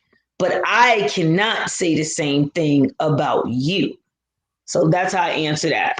Right. And I think, I don't want to speak for Mark, but I know him personally, and I think he gets that. He's just saying what the whites, that's what a white supremacist would say, but they're doing a false comparison. I get that. Yeah, I get what he was saying. Yeah. I was just saying that to answer that question, I know he's not asking it, but to answer that question is because black people don't have a history of doing things like that. Exactly. And if we did, that would be crushed so quickly.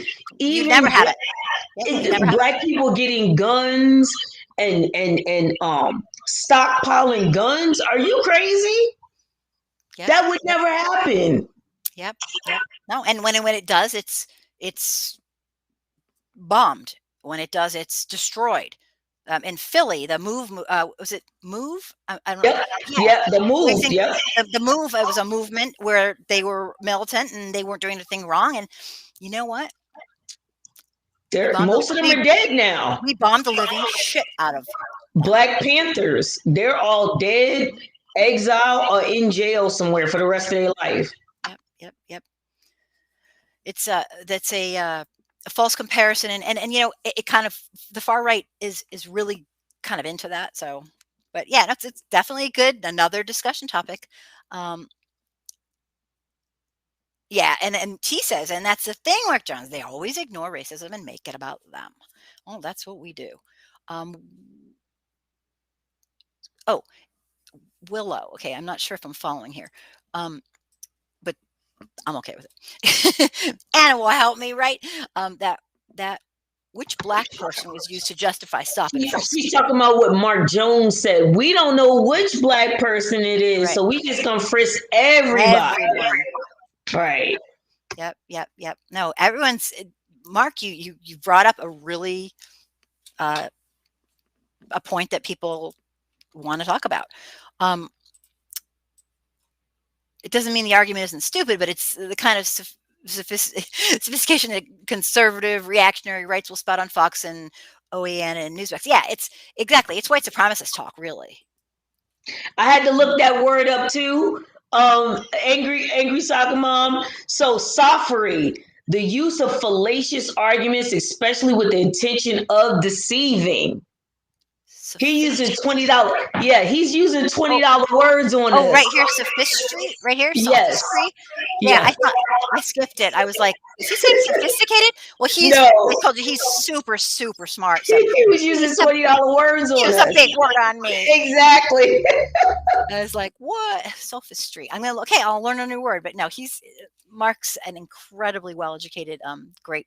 I really adore Mark. Sorry, Mark, I'm like going on and on about you, but I do. He's just wonderful. And I was like reading it going, is he saying sophistication? What is he saying? Thank you for calling me out. But can I go back to the barbecue, please? I'm still sad about last night. Oh, wait a minute. You didn't give me those answers. You didn't give me the questions. Don't start. I did. You did? Yes, I sent it to you in a text message. Oh, I probably. Okay. We'll wait till next time. Okay. Quiz me, but make sure I see the questions first. I'm so bad. No, you're so funny. Willow.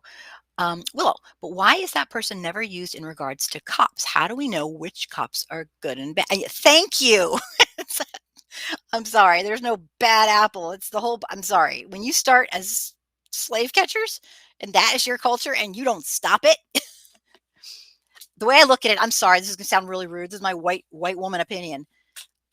I can't speak for all police and I can't speak for all white people, but I can say that when you start out with a culture of slave catchers and you do what you do and you have a blue line and you have a blue wall, I don't care if you did the crime or not. If you didn't do it and you're watching someone do it and you're not turning them in. Sorry. It's cultural. It's pervasive. It's everywhere. Good comment. Dang. I can't catch up with the comments because everyone's giving such a good. Let me see. That's a good point. Yeah. Oh, we never said that about police. Okay. Talanda, for example, Kim, of course, I love you, but I would instinctively feel safer around Anastasia because yep, absolutely. 100%. And you know what? Can I just say, I have come to, over the years, feel the same way. I didn't try to. I'm sorry, I trust black and brown people more than I do white people. It's happened to me because you see, I'm on the planet. It doesn't mean it's true, but that's what's happened to me. And I'm just saying I don't know who to trust either because this is like something I'm interested in, but yeah. But then again, see, for me, I cannot know who to trust, but I walk with my white privilege. So it doesn't really matter as much. But I mean, to me, it does because it's all about me. But when it comes down to it, I'm not in as much danger if I was wrong than a black or brown person would be. Does that make sense? It's inconsequential. Like, I mean, but this is the problem with that. Not problem. That's the challenge about that, right? Is that again with black people, you don't know who's a Larry Elder or Candace Owens. You don't know who a Terrence K. Williams, you don't know who a Omarosa is. And the problem with that is because not only are you getting it from people that are not Black, you're getting from the people that's inside your group and it's meritorious manumissions. Does that make sense to you? That you, like I said, you have to have your head on a swivel at all times. I just remember going, time I realized this kind of like ideology that I am really white is when I went up to the rally. That I think I told you this, Anna, before. I went up to this Trump rally. I was all alone, whipped down my pride flags in case they saw that. Was wearing just I thought, oh, they are gonna be all over me. They were like they saw I was white and they're like, come over here. I'm like, oh my God, they think I'm one of them. Shit. So of course I was like, angry soccer mom, keep your mouth shut. So I decided not to tell them, although of course they noticed and I left before one of them actually threatened me with a gun because he was so pissed of the things I was saying. I knew they'd catch on soon enough. But what I'm trying to say is they thought, because I didn't even think of myself like that. They thought I was one of them. I'm like, oh crap, this is crazy. They wanted me. They thought I was there for the rally just because I'm white. So that was scary. But anyway, that's just kind of like, T, I get, I absolutely, I understand what you're saying. People have to prove themselves to me first. Yep. Yep. Mr. Best Black. White victims of violent crime are more than likely had a white assailant. Absolutely. There's no such thing as white on white crime. Instead, it's just called crime. Yeah, and that's the bullshit of all this. It's every single. Do you want to speak to this? I'm happy to. There's no such thing as black on black crime.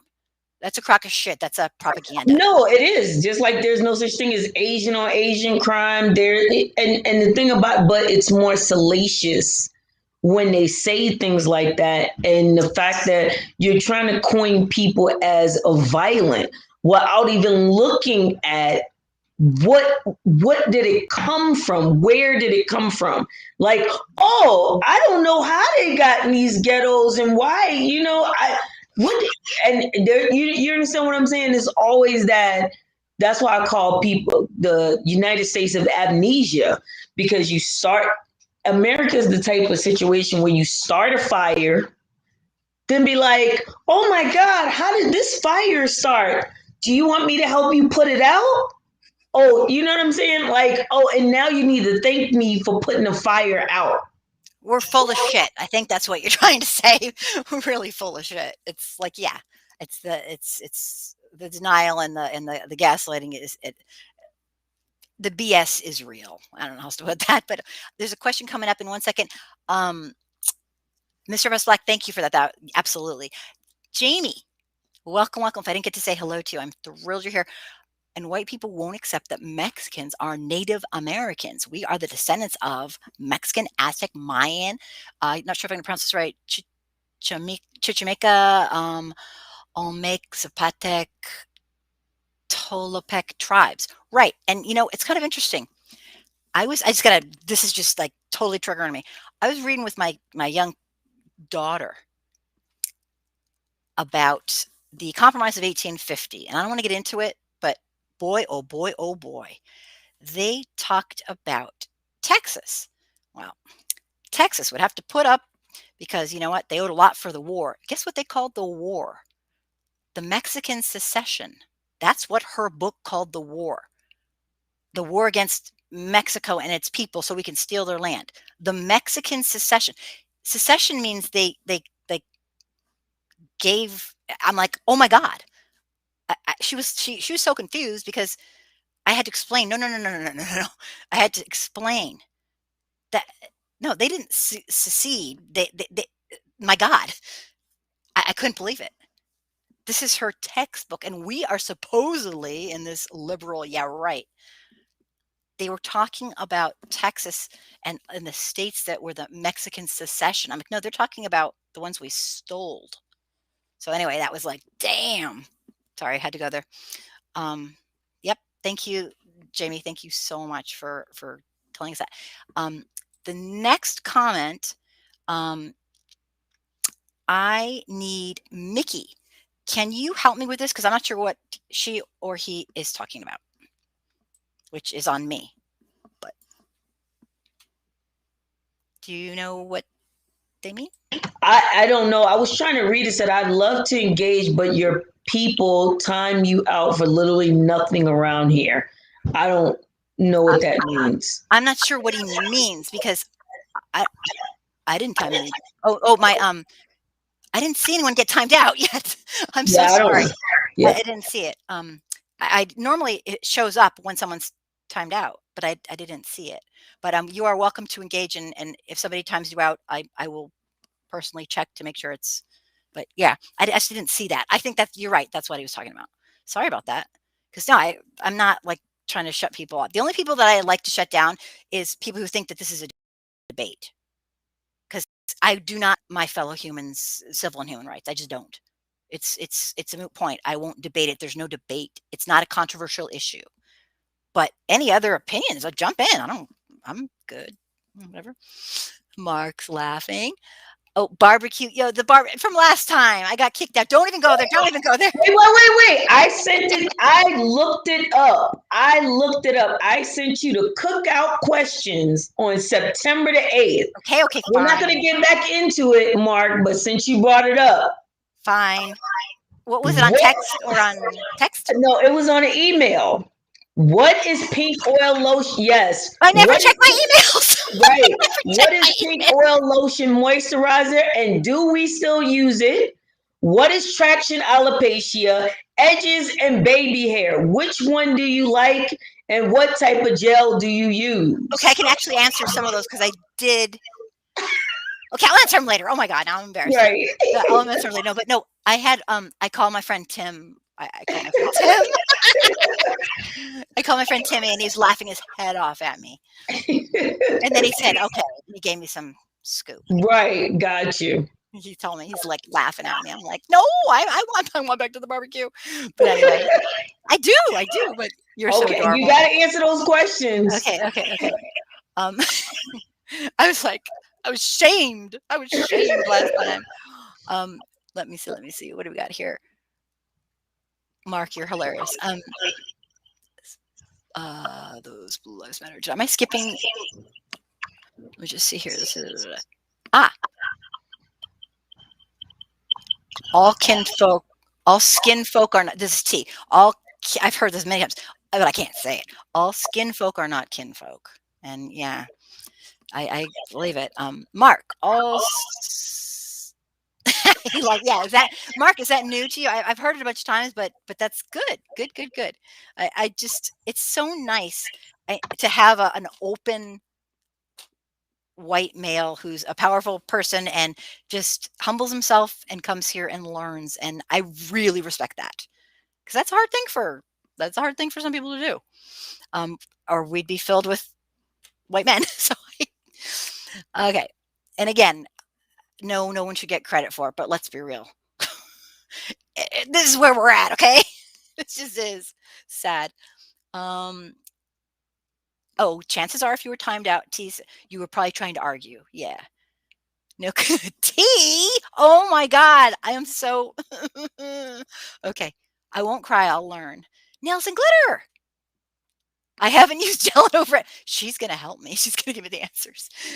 Yeah, because that's the thing. I haven't used gel. That's why that's kind of a trick question. Like, what type of gel do you use? We don't use gel. See, you're trying to make me. I'm hungry. Just thinking. Actually, I haven't had dinner yet. So, but anyway, okay. Where am I even on our? We finally got to the bottom. Do you have anything to jump in and add, or should we keep? No, I just want to know, when are you going to answer these questions? I'm going to give you some more questions. Okay, no, don't give me more. I will answer them, but probably not right this second. Okay. Okay, just give me one. Give me one question. I want one question. What is a Lucy? I have absolutely no idea. A cigarette, a loose cigarette. When I was younger, you used to call 50 cents. So you didn't buy a pack of cigarettes, you bought a Lucy. Get it together, Kim. Oh my God. Wait, what does that have to do with the topic? It doesn't. It just was funny. Oh my God, you're hilarious. I probably should have gotten that, but like I'm bad. I'm like really narrow in my like Right? my pop culture is pretty much like maybe -10.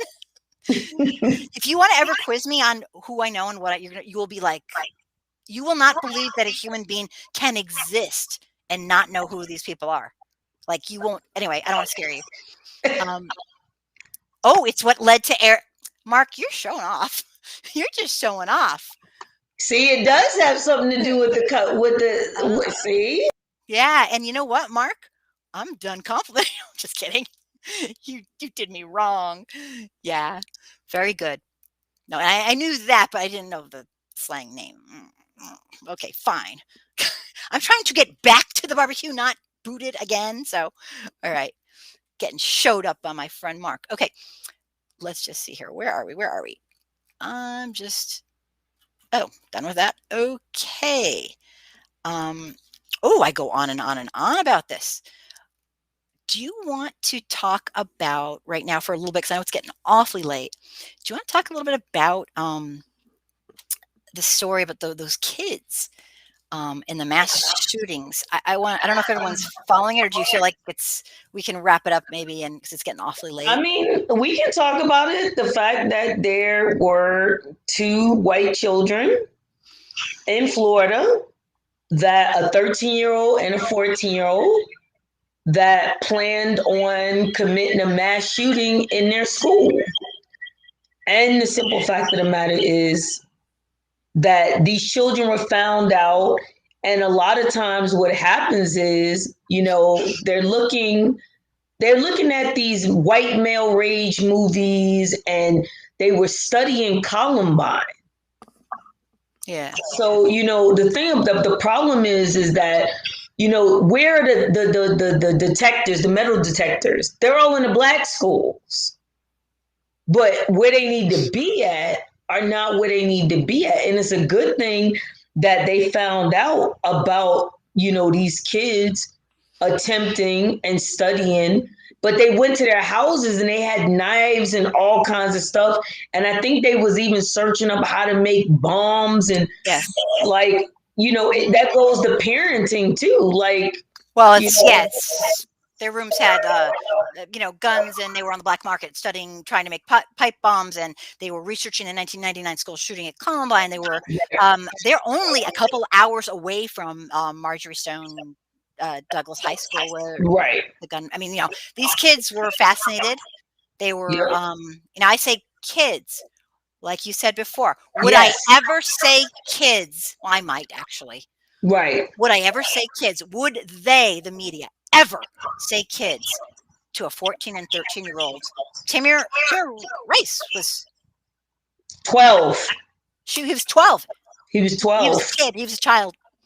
Okay. He was a child, but they always adultify black children. And that's what I want to get into.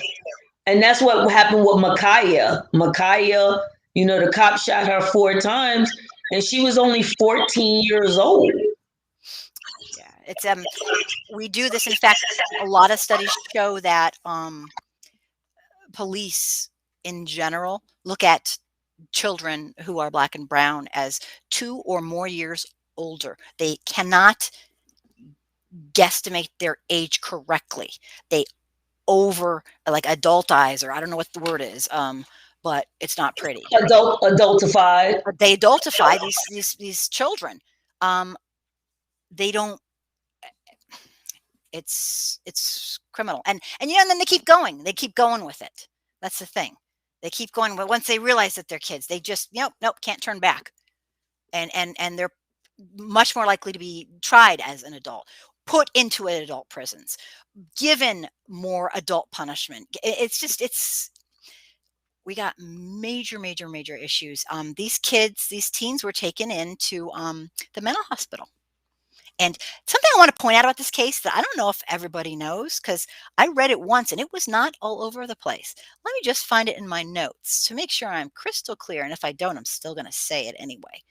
But okay, I can't find it. Oh, well.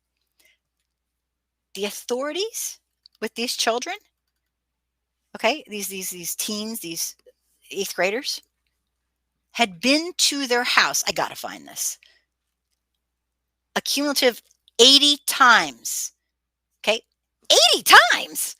Okay, sure. I've seen the police a couple of times in my entire life.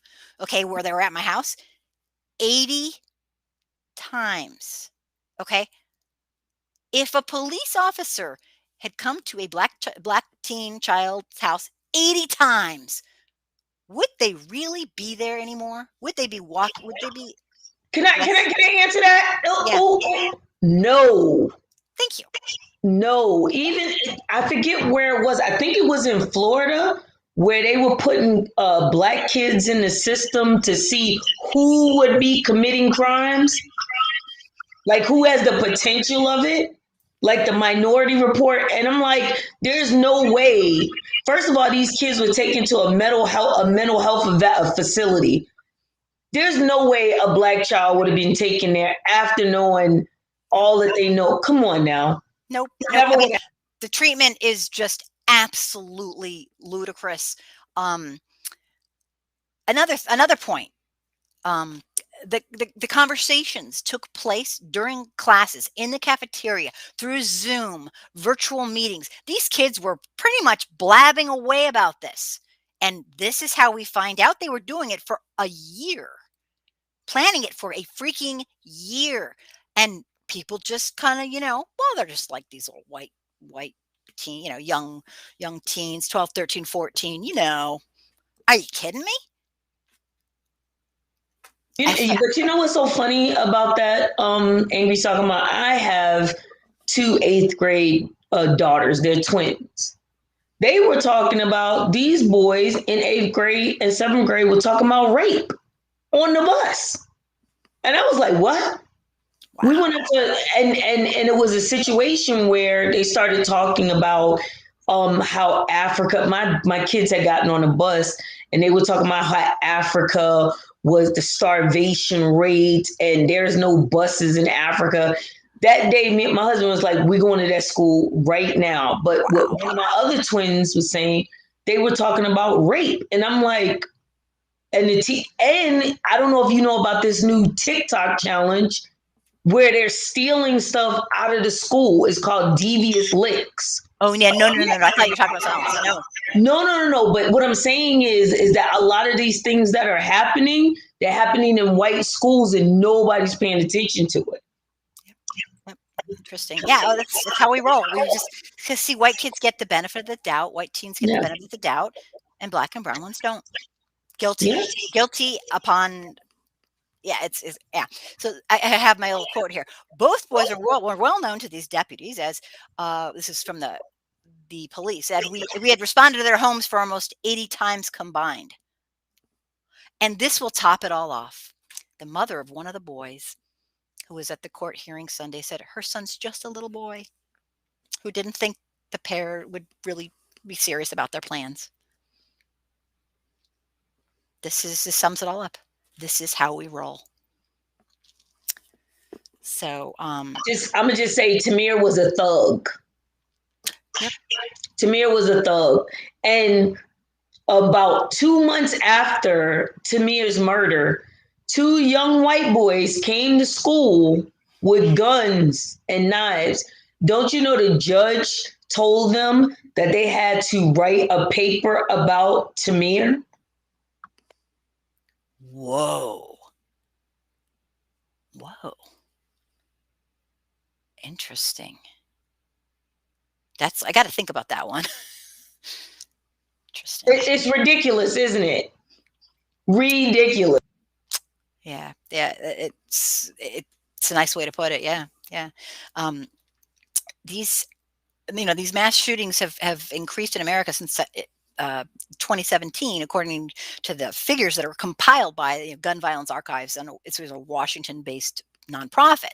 But last year saw the biggest increase in mass shootings that the organization has ever had. It went from 2014 from 611 cases compared to the previous year's 417, and the nonprofit has counted close to 500 this year so far. Okay, we had 417. 611, and we're at 500 and the year is not over. Okay. And this is not good. This is not good at all. These kids should not have been almost getting away with this. These kids should 80 times? I don't even know what to say, but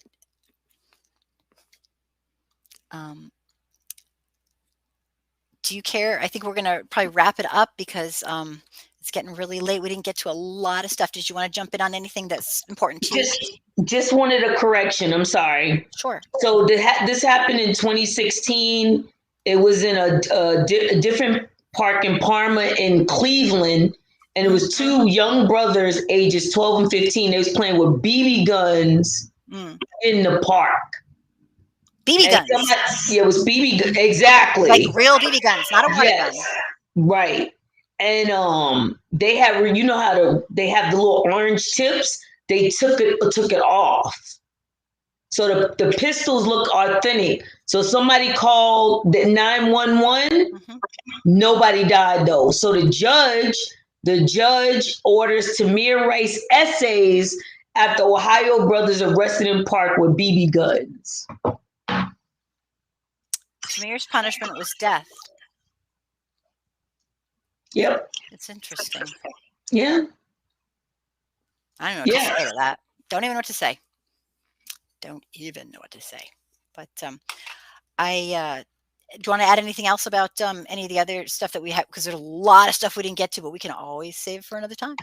No, I am good. I just want to say thank you to everybody out there that's watching us.